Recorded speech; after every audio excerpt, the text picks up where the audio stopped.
Welcome to the Real Estate Equation Podcast. I'm Ian Mayer with I Am Home Inspections. I'm here with the lovely Liz Bushman of the Bushman team at Academy Mortgage.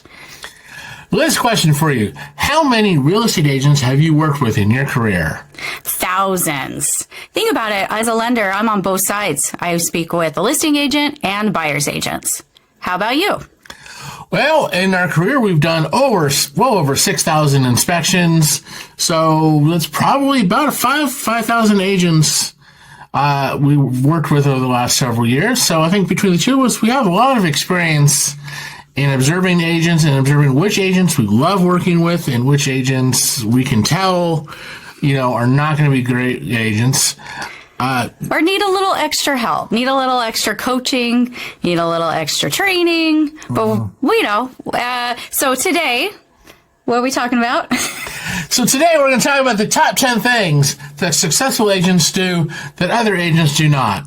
What separates the really good agents from the just okay agents? What are those agents, like you get really happy when you see them calling because you know their deal is going to be smooth and no drama and is going to go through? Well, first, the no drama. There's always something. That's what I say.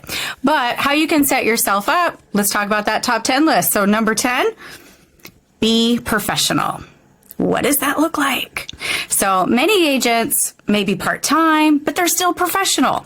Many agents, it's full-time. It's their business. They are professional. Some of them are just unfortunately need a little extra help. So being professional, what that looks like is obviously being responsive, working with your clients, communicating, and then the forms of communicating now, it gets a little crazy between emails and texts and phone calls. So dotting those I's, crossing the T's, and putting the buyers first and putting your sellers first if you're on the listing agent side. Being professional goes a long way, especially when there is potential drama and emotions involved. So I think that's important. Yes, very true. Number 9, reminding their clients everything is negotiable. Now, I'm not really talking about the NAR lawsuits and forgetting to tell people that their commissions are negotiable, but what's the list price of the house? Well, that's the asking price. That's negotiable. You go to do the home inspection. A bunch of issues are going to come up. Well, who's going to pay for that? That is all negotiable. That's probably the biggest question we get is, well, who's going to pay for that? And it's actually negotiable. And it's not always going to be dollar for dollar off. It's going to depend on the market, the situation. Maybe the house has been pre-discounted. I remember doing one inspection on a fixer-upper, and the client was really good with math in her head, and she started calculating, it's going to cost this much to do this and this much to do that, and she came with this giant number, and she's like, okay, I want that off the price of the house. But that's not how it works, because the house was already discounted from fair market value because it was a fixer-upper, and, the seller's under no obligation to take that dollar for dollar. It's all negotiable, and I've seen really good agents know how to negotiate and remember everything is negotiate. I've even seen houses that were really falling apart. And the agent says, well, hold on, let's negotiate this. And then negotiate a major repair or a major credit. And, the deal goes down. So always remind, everything is negotiable. Absolutely. Number 8, respect other people's time. Ooh.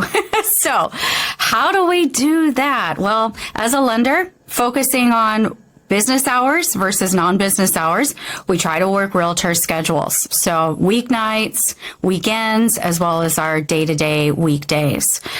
Letting advance notice or giving your team advance notice, your escrow partners, your lending partners of what is going to be done and the expectations for them, such as, from the very beginning sets the tone. We're shopping for a home this weekend. I'm going to need pre-approval at this amount.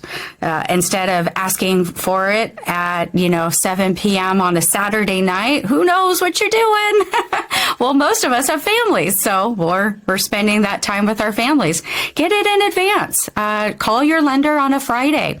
Say, hey, we're going to go home shopping this weekend. Can I get a letter showing that they're pre-approved along with proof of funds and DU, and get all that in advance so everybody can enjoy themselves and have a sort of stress-free non-eventful weekend, non-drama weekend. So with that said, having those boundaries and respecting other people's time, it's not a perfect world. There's always the ASAPs. I need it now. I need it yesterday. And most lenders will accommodate as much as we possibly can. But there are those one-off times where, in the back of our mind, we wish we would have had a little bit of advance notice. I do agree. Respect other people's times. We get this all the time. Someone calls and says, hey, do you have Monday at 9 open? Yes, we have Monday at 9 open. Okay, do you want it? Well, I'm going to get back to you. And then they don't get back to us. And they call at like 8:30 on Monday. Yeah, I still want 9. Like, the guys would need to be in their cars by 8:30 to get to your house by 9. And we haven't given them any notice. They don't know. We probably booked them on something else. You got to give us a little bit of leeway. Yeah. All right. Number 7, informing their clients ahead of time there is no perfect house. Now, we've all seen it on House Hunters. They show people 3 houses. Out of 3 houses, there's always a little give and take, and nothing's perfect, but then they pick the house. Well, this continues through the home inspection process.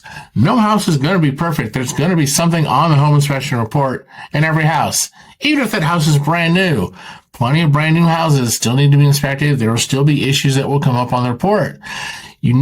Good agents inform their clients ahead of time that, don't worry, there's going to be things on the report. The inspector is going to find things. We're okay with him finding things. We're prepared to deal with it. And then it goes back to number 9, and it'll all be negotiable later on. So let's just not stress about the inspection and get through it. That's correct. There is no perfect house. So, yeah. Are we ready to move on? All right. Top 10 things that successful agents do that other agents don't. Number 6. Number 6, work as a team, leverage each other, and not be a control freak. Okay, a couple of things to unpack there. Working together as a team. So I, as a lender, you're a real estate agent. He's a home inspector. We've got our escrow partners. We have our title reps and partners. So working together as a team cohesively to a common goal, such as we're going to close on this house so we all get paid, is important to hear also, that you're a part of our team. We respect you as a partner versus, I'm the boss and you do as I say and be on call for me 24/7.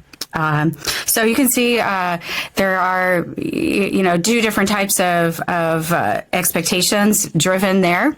But I know specifically for my VIP agents that I work with, we make it known that we are a team. We work together, and we're actually a little bit more than just business partners.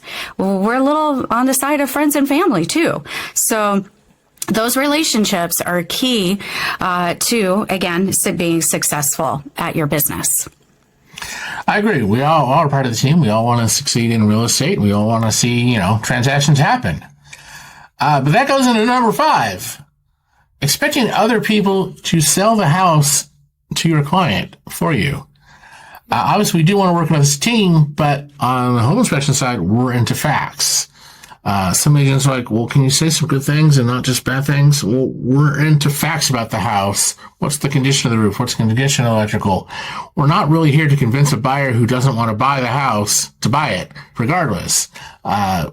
We're here to present facts. On the lending side, you're into what's the credit report, what's the appraisal, which mortgage program is going to make sense. You're not even necessarily looking at all the details of the house itself. No, we don't have the house yet, usually. So, remember, we are here as a team, but you can't expect us to convince the buyer to buy the house if they don't want to buy it.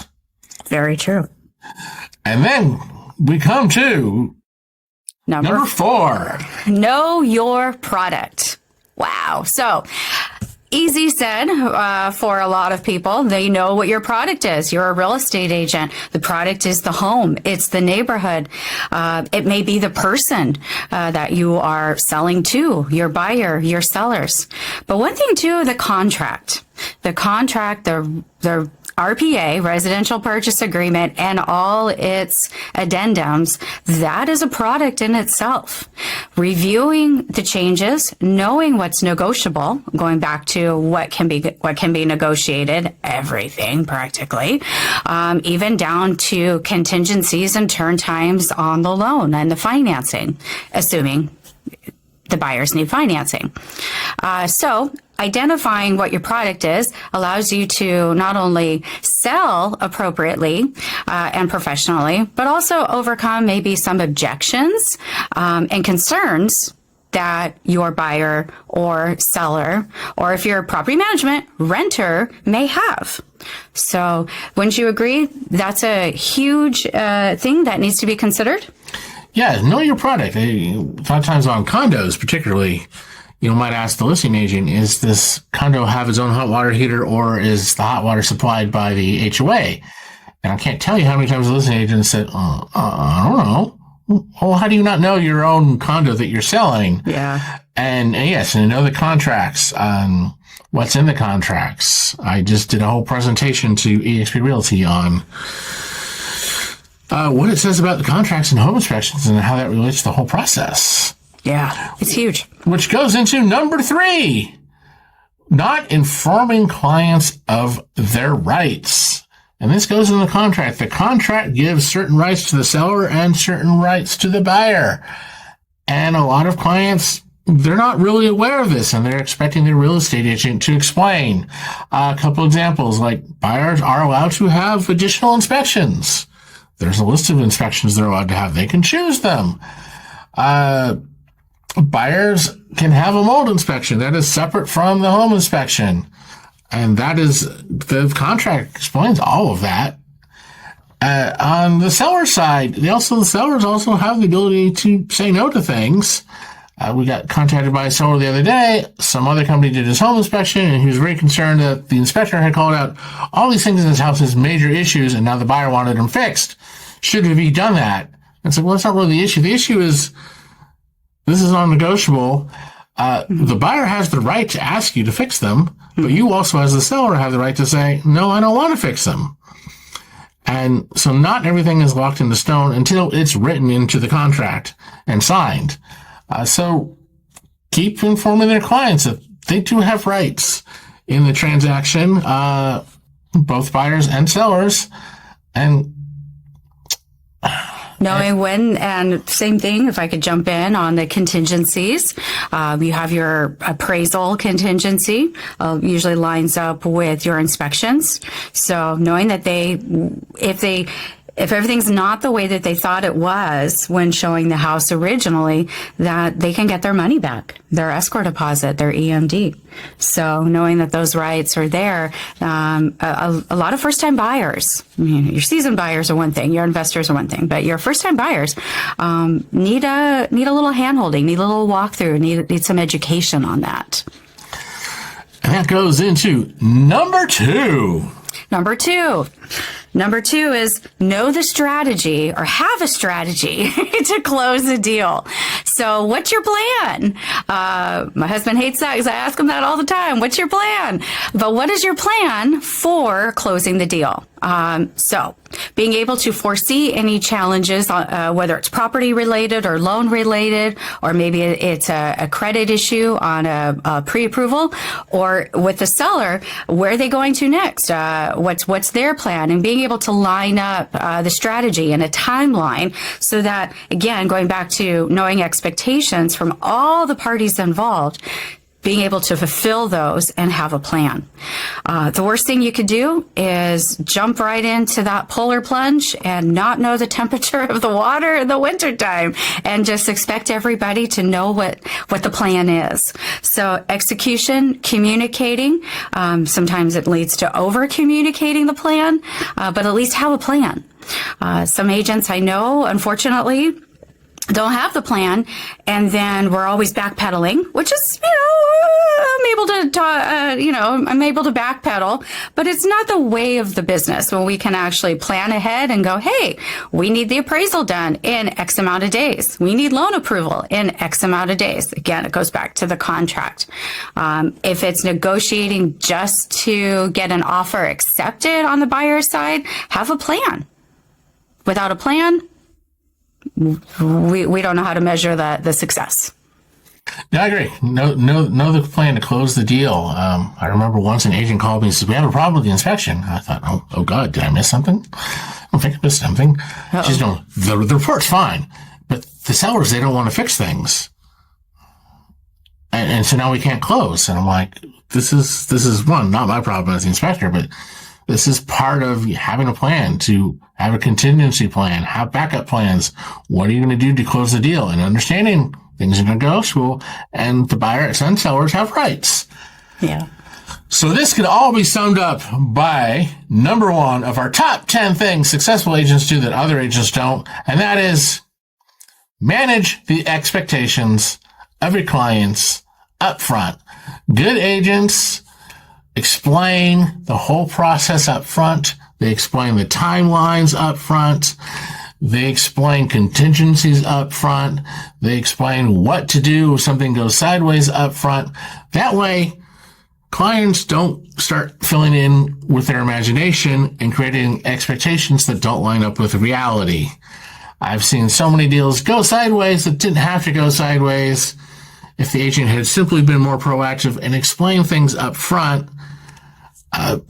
Great example is, mom, dad, they have a new baby, and they walk into a flip and it looks all beautiful and they think they found their dream home, and the agent doesn't explain that, it's a flip home. There's still going to be issues that are going to come up on the inspection report. And then we do the inspection and the house needs a new roof, has some electrical issues, and now the clients are upset. They're thinking, well, maybe we shouldn't buy the house. Maybe we should not pay this much money for the house. Maybe we should just walk away. Maybe we should just go back to being renters. The whole thing's going sideways. If they'd just been explained to up front that this is kind of how it goes with inspections, and particularly old houses that have been flipped, there's still going to be issues, and we can negotiate it. We have contingency plans. And, the good agents, the ones that make you happy when you see their names, they have all this stuff worked out in advance. And that's why all their transactions are smooth as silk. And special for you, we have a bonus. Yes, the bonus. Ask for referrals. Know where your next deal is coming from. A happy client is going to shout your name from the rooftops, give you a great Google review, Yelp review, and hey, those are the best clients to work with. So ask for referrals. You've done a great job. Do it. I agree. Referrals are very important, and I love reviews. We're very passionate about reviews here. All right. Well, this has been the Real Estate Equation Podcast. I am Ian Mayer with I Am Home Inspections, inspections that matter for people who care. 818-298-3405. And I am Liz Bushman with Academy Mortgage, the Bushman team. Our service is the difference, and you can reach me at 714-478-7920. We actually have a Burbank location now, so hit me up.